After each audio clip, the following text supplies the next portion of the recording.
Multitasking during studies. तो हमारा आज का टॉपिक है कि पढ़ते टाइम अगर हम मल्टीटास्किंग कर रहे हैं। अब मल्टीटास्किंग क्या चीज है? मल्टीटास्किंग जो शब्द है वो बेसिकली कंप्यूटर्स में पढ़ने में आया था सबसे पहली बार। इसका मतलब क्या है कि एक बार में बहुत सारे काम करना है। तो होता क्या है कि कंप्यूटर का तो ये काम है मल्टीटास्किंग करना, वो कर देता है, तो भाई उसको कंप्यूटर के लिए छोड़िए, आप अपना दिमाग मत लगाइए मल्टीटास्किंग में। और मल्टीटास्किंग में सबसे बड़ी प्रॉब्लम, अब हम शुरुआत करते हैं प्रॉब्लम्स की, कि इस प्रॉब्लम को पहले डिस्कस करते हैं कि ये प्रॉब्लम है क्या।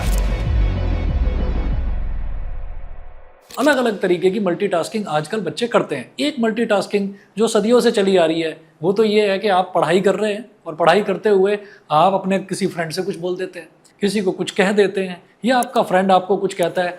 तो वो जो मल्टीटास्किंग था that was a constructive multitasking. उसमें क्या था कि आप लगातार किसी एक चीज में बंद कर नहीं रहते, डिस्टर्ब नहीं होते, वो थोड़ी बहुत हंसी मजाक वो चल जाती है।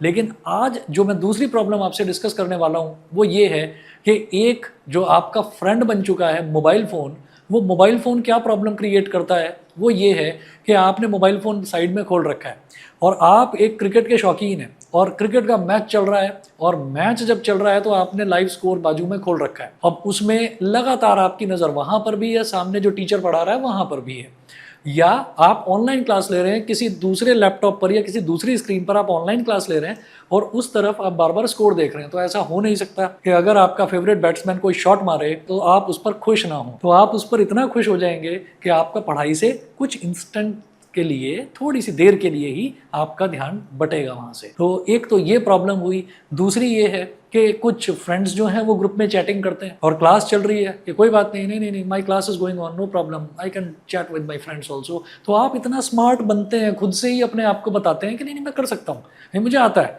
मैं परफेक्ट हूँ इसमें।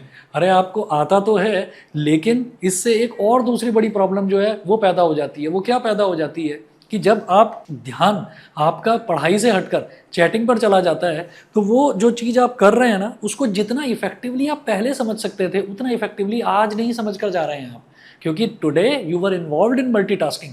तो ये बहुत बड़ी प्रॉब्लम है। उसके अलावा कुछ बच्चों को ये आदत है कि अगर वो ऑनलाइन क्लास ले रहे हैं तो ऑनलाइन क्लास के दौरान अपना कुछ खा रहे हैं, बैठकर लगे पड़े हैं, धीरे धीरे खाना खा रहे हैं, ठीक है, लेफ्ट हैंड से खाना खा रहे हैं, राइट हैंड से उसको समझ रहे हैं।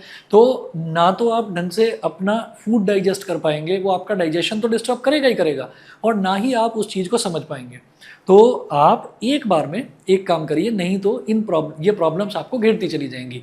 एक और बहुत बड़ी प्रॉब्लम चल रही है आजकल, ऑनलाइन गेमिंग की। अरे ऑनलाइन गेमिंग, मैं तो बड़ा एक्सपर्ट हूँ, पढ़ाई तो कर ही सकता हूँ, साथ साथ लूडो भी खेल सकता हूँ। लगा रखा है, अपना बैग छुपा लिया, बैग के पीछे मोबाइल फ़ोन छुपा लिया, लूडो खेल रहे हैं, बैठे हैं साइड में 3-4 दोस्त, कोई कभी आगे देख रहा है, कोई पीछे देख रहा है। तो ये जो प्रॉब्लम है, ये प्रॉब्लम अगेन आपका जो एकेडमिक आउटपुट है ना, उस पर धीरे धीरे असर डालती है। क्यों? क्योंकि इनपुट ठीक से नहीं मिल रहा है आपको, और उस इनपुट को कौन हिंडर कर रहा है? आप खुद ही हिंडर कर रहे हैं। तो वो जो इनपुट है वो इनपुट प्रॉपर जाना चाहिए। तो ये तो हुई हमारी प्रॉब्लम। तो ये जो प्रॉब्लम है इसका असर क्या क्या पड़ता है, इसके इफेक्ट्स क्या क्या झेलने पड़ते हैं स्टूडेंट को, उसके बारे में जरा डिस्कस करते हैं कि क्या क्या इफेक्ट्स हो सकते हैं। पहला इफेक्ट जो है वो सबसे बड़ा इफेक्ट ये है कि स्टूडेंट जो है वो सेल्फ डाउट करने लगता है। Self doubt while revising things. आज वो किसी कोचिंग सेंटर में पढ़कर गया, आज वो अपनी क्लास में कहीं कुछ पढ़कर गया, नोट्स उसने प्रॉपर बनाए नहीं है, चीज़ें जो उसके दिमाग में प्रॉपरली बैठ जानी थी वो ढंग से बैठी नहीं है, क्योंकि उस टाइम जिस टाइम उसको सिर्फ पढ़ाई करनी थी उस टाइम वो किसी दूसरे काम में इन्वॉल्व था। तो उसका जो ध्यान था वो बटा हुआ था, वो थोड़ा इधर और थोड़ा इधर था मल्टीटास्किंग की वजह से। तो इसकी वजह से होता क्या है कि वो बच्चा जब रिवाइज करने बैठता है तो वो चीज़ों को ढंग से रिवाइज नहीं कर पाता, चीज़ों को ढंग से रिकॉल नहीं कर पाता, और खुद पर ही शक करने लगता है कि भाई मेरे ही दिमाग में कुछ कमी है, मेरे अंदर ही कुछ कमी है, मैं ही नहीं कर पा रहा हूँ इसको, मेरे को चीज़ें समझ में ही नहीं आ रही हैं। तो ये जो सबसे बड़ी प्रॉब्लम है, उस प्रॉब्लम का ये एक गंदा असर पड़ता है एक स्टूडेंट के दिमाग पर कि उसको ये लगने लगता है कि मैं ढंग से किसी चीज़ को समझ ही नहीं पा रहा हूँ, मेरा दिमाग ही कुछ कमज़ोर है। इसके अलावा ओवरऑल एफिशिएंसी बच्चे की रिड्यूस होती है। इसके अलावा भी हम ये बात करें कि एफिशिएंसी रिड्यूस हो रही है, जितना उसको करना चाहिए था उतना वो कर नहीं पा रहा है, जो आउटपुट देना चाहिए था वो आउटपुट नहीं दे पा रहा है। इसके अलावा एक ह्यूमिलिएशन वाला भी एक फेज़ आता है। क्यों? आपने सुना होगा ना जाने कितने टीचर्स से कि आपके टीचर्स कहते हैं कि बेटा तुम्हारे जैसे न जाने कितने आए और कितने चले गए। तो ये टीचर्स से आपने सुना होगा, मैं आज तक हज़ारों स्टूडेंट्स को पढ़ा चुका हूँ, तो ये आपने बहुत सारे टीचर्स से सुना होगा। लेकिन आप उनकी ज़रा फीलिंग्स तो समझिए, उनकी फीलिंग्स क्या हैं। उनकी फीलिंग्स ये हैं कि वो लगातार वो पढ़ा भी रहे हैं, वो आपको ऑब्जर्व भी कर रहे हैं, वो पढ़ाने के साथ साथ आपको ऑब्जर्व कर रहे हैं। उनको पता चल रहा है कि इस टाइम आप किसी और काम में भी इन्वॉल्व हैं और सोच रहे हैं कि चलो कोई बात नहीं, छोटा है, बच्चा है, इग्नोर कर देते हैं, समझ जाएगा, धीरे धीरे समझ जाएगा। लेकिन जब एक लिमिट क्रॉस होती है, जब उनको लगता है कि चलिए हो सकता है कोई एक मैसेज आया हो, कोई 2 मैसेज आया हो, कोई इंपॉर्टेंट मैसेज घर से आया हो, तो टीचर आपको कुछ कहता नहीं है कि चलिए कोई बात नहीं। लेकिन जब टीचर को ये दिखाई देने लगता है कि लगातार आप मोबाइल फ़ोन पर ही लगे हुए हैं and what he is teaching you are not taking it as it is, तब उसको प्रॉब्लम होने लगती है। और तब वो टीचर आपको क्लास के बीच में खड़ा करता है और खड़ा करके आपको पूछता है कि ज़रा बताइए अभी मैंने क्या पढ़ाया। आप खड़े होते हैं, खड़े होकर क्या मैं, मुझसे पूछा जा रहा है, पहले तो आप खड़े होने में ही टाइम लगा देते हैं, उसके बाद मैंने वही पढ़ाया जो आपने पढ़ाया। तो आप ऐसी ऐसी चीज़ें बोल देते हैं, फिर वो टीचर इरिटेट होता है, नहीं नहीं सर ये ऐसे नहीं, हाँ हाँ हाँ मैं भी तो वही चीज़ समझाने की कोशिश कर रहा था। तो बच्चा इस तरीके के जब जवाब देता है तो टीचर चिढ़ता है, और बच्चा जो है वो बच्चा दिमाग में ये लेकर जाता है कि यार ये टीचर तो मेरे ही पीछे पड़ा रहता है, इस टीचर को पता नहीं मुझसे क्या प्रॉब्लम है, लगता है घर से झगड़ा करके आए हैं, लगता है किसी और चीज़ का गुस्सा है मेरे ऊपर निकाल रहे हैं, अच्छा, उम्र भी तो बढ़ रही है, सटिया गया लगता है। तो इस तरीके की चीज़ें जो आपके मन में नहीं आनी चाहिए वो आपके मन में आती हैं। इनफैक्ट आप अपने ग्रुप में अपने फ्रेंड्स के सामने बोल भी देते हो, यार मेरे ही पीछे पड़ा रहता है, मैंने पता नहीं क्या बिगाड़ा है। उन फ्रेंड्स को भी नहीं पता, क्योंकि वो भी आप ही की एज ग्रुप के हैं, क्योंकि वो भी तो आपके साथ लूडो खेल रहे थे। तो प्रॉब्लम ये है कि एक साथ जो बच्चे हैं उन बच्चों पर ये असर जाता है, क्लास में ह्यूमिलिएशन फील करते हैं in front of the teacher उनकी, और उनको लगता है कि ये टीचर अब मेरे बारे में अच्छा नहीं सोच रहा, जबकि टीचर कभी ऐसा नहीं सोचता। दूसरी चीज़, खुद पर डाउट करने लगते हैं कि शायद मेरा ही दिमाग कमज़ोर है इसीलिए मैं चीज़ों को रिवाइज नहीं कर पा रहा हूँ। और तीसरी चीज़, उसकी एफिशिएंसी जो रिड्यूस नहीं होनी चाहिए वो रिड्यूस होती है अल्टीमेटली। तो ये इफेक्ट्स पड़ते हैं स्टूडेंट के दिमाग पर। अब आते हैं जरा इसके सॉल्यूशन पर। सॉल्यूशन डिस्कस किए बिना हमारा वीडियो अधूरा है, क्योंकि जब तक हम आपको एक परफेक्ट सॉल्यूशन ना दे दें तब तक हमें भी चैन नहीं मिलता।